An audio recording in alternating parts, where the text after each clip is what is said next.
नमस्कार. आज मी तुम्हाला मऊ आणि लुसलुशीत असा ढोकळा करून दाखवणार आहे.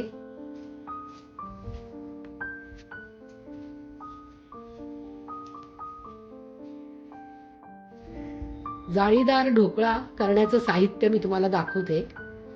हे 1 वाटी डाळीचं पीठ आहे, हे पाऊण वाटी पाणी आहे, 3 चमचे साखर आहे आणि साखरेसारखं हे दिसणारं हे लिंबू फूल आहे. हे मी 1 पाऊण चमचा घेतलेला आहे. मीठ, तेल आहे, कढीपत्त्याची पानं फोडणीसाठी घेतलेली आहेत, हिंग आणि मोहरी असं केलेलं आहे. आता हे ढोकळ्याची मी पूर्वतयारी तुम्हाला दाखवते, कारण ही अगोदर तयारी करून घ्यायला लागेल.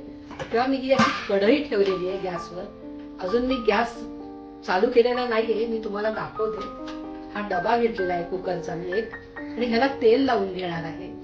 तसंच ह्या कढईमध्ये मी एक जाळी टाकून घेतलेली आहे आणि ह्याच्यात पाणी टाकणार आहे. आणि पाणी टाकल्यावरती ढोकळ्याचं पीठ ह्याच्यावर ठेवल्यानंतर मी ह्याच्यात असं वाफवायला ठेवणार आहे. आणि हे आता डाळीचं पीठ आपण वाटीवर घेतलेलं आहे, ते पहिल्यांदा मी चाळून घेणार आहे. म्हणजे गुठळी वगैरे जर असेल तर ती मध्ये येणार नाही आणि पीठ चांगलं मिळून येईल. तेव्हा मी हे सगळं असं आता चाळून घेते. हे वाटीभर पीठ आपण हे चाळलेलं आहे. हे बघा, चाळून घेतल्यावरती एकदम गुठळी मोडून ते छान बारीक कसं दिसतंय आपल्याला, म्हणजे छान मिळून येईल. आता हे पाणी घेतलेलं आहे पाऊण वाटी, ते पहिल्यांदा मी पाणी घेते ह्याच्यात. त्याच्यानंतर ह्या चमच्याने मी 3 चमचे साखर घेतलेली आहे. 1, 2 आणि 3. आणि थोडीशी वरती अशी 3 चमचे साखर घेतलेली आहे. त्याच्यानंतर हे आहे लिंबू फूल आहे, ते अगदी साखरेसारखं दिसतं ते. हे बघा, हे मी एवढं घेतलेलं आहे, ते पण जवळजवळ 1 चमचा आहे.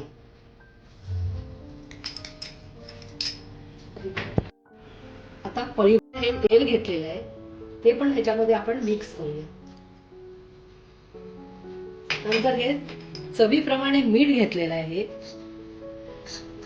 हे जवळजवळ पाऊण चमचा होईल.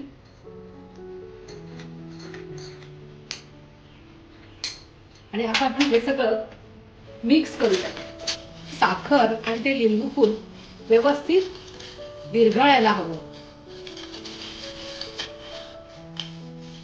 हे विरघळल्यावरती आपण मग त्याच्यामध्ये हे डाळीचं पीठ टाकून परत घोळून घेऊया. आता हे पाणी आपण ह्या पिठामध्ये मिक्स करून घेऊया. मी मोठ्या भांड्यात पीठ काढलं होतं, म्हणून मी हे मोठ्या भांड्यात घेते आणि हे डाळीचं पीठ सगळं घोळून असं व्यवस्थित घेते.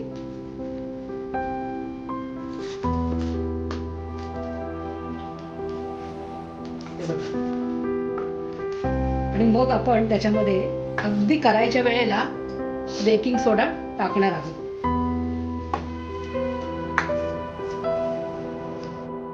हे आता छान मिक्स झालेलं आहे. हे बघा, हे अशा पद्धतीने आपण करून घेतलेलं आहे. अगदी गुळगुळीत आणि छान बघा चकचकी आलेली आहे त्याला चांगली. आणि 1-2 मिनिटांनी आपण आता त्याच्यामध्ये सोडा घालणार आहोत. तोपर्यंत ह्या कढईमध्ये मी पाणी घालून घेते आणि ह्या भांड्याला तेल लावून घेते.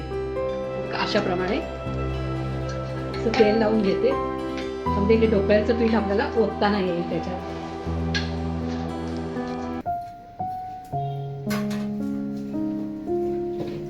आता इकडे आपण कढई ठेवली गरम करायला. मी गॅस चालू केलेला आहे. थोडंसं पाणी हे गरम होईल तोपर्यंत आपण आता ह्याच्यामध्ये सोडा मिक्स करून घेऊया. हा बघा, हा एवढा सोडा घेतलेला आहे मी, आणि थोडंसं मी पाणी घालणार आहे.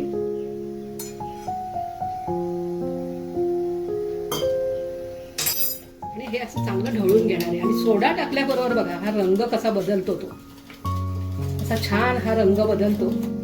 आणि लागलीच आपण आता ह्या कुकरच्या भांड्यामध्ये हा सोडा हे ढोकळा करायला ठेवूया.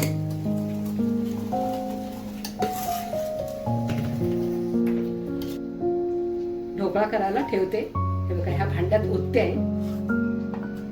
1 मिनिटासाठी मी खाली उतरवते, कारण हे जरासं डबा हे करून घ्यायला लागेल. हा जरा डबा हा असा ठोकून घ्यावा लागेल म्हणजे त्याची हवा निघून जाईल. डबा मी असा हा सेट करून घेतलेला आहे हे बघा. आणि आता मी हा कुकर ह्याच्यामध्ये कढईमध्ये ठेवते आणि गॅस असा चालू केलेलाच आहे, मोठा जरा केलाय आणि हे झाकण ठेवते आणि एक 25 मिनिटांनी आपण हे झाकण काढून बघूया तेव्हा हा ढोकळा झालेला असेल. आपण आता ढोकळा झालाय का चेक करून बघूया. हे बघा झालेला आहे. हे बघा मी सुरीने बघते मी. हे बघा अजिबात सुरीला लागलेला नाहीये म्हणजे ढोकळा आपला तयार आहे. ढोकळा तयार आहे आपला. आता जरा आपण गार करून घेऊया. हा असा आता आपण काढून घेतलेला आहे. हे बघा छान स्पॉन्जी झालेला आहे. बघा केवढा मऊ झालाय बघा. आता आपण असा होता आपण असा करून घेऊया आणि त्याचे तुकडे करूया आणि वरून फोडणी देऊया.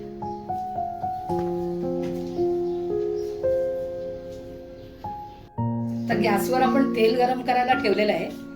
आता ही आपण फोडणी करूया. त्याच्यामध्ये मोहरी, हा हिंग, ही कढीपत्त्याची पानं.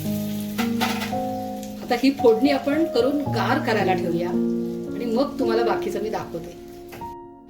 ही फोडणी थंड झालेली आहे. आता हे आपण 1 वाटी पाणी घेतलेलं आहे. ह्या पाण्यामध्ये हे थंड झालेली फोडणीचं तेल ओतूया आणि ही 1 चमचा साखर आणि ती साखर विरघळून घेऊया आपण ह्या पाण्यात. आणि आता ही साखर ह्याच्यामध्ये विरघळलेली आहे. आता हे साखरेचं पाणी आणि फोडणी घातलेलं हे आपण ह्या ढोकळ्यावरती ओतूया.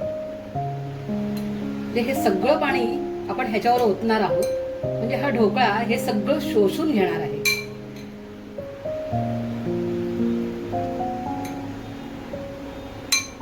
अशा तऱ्हेने हे ओतून घेणार आहे.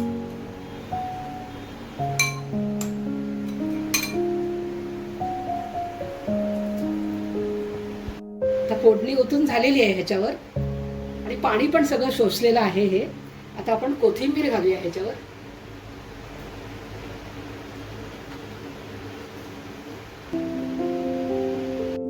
खमंग ढोकळा तयार आहे. आता माझ्या रेसिपी जर तुम्हाला आवडत असतील तर माझ्या चॅनलला लाईक करा, सबस्क्राईब करा.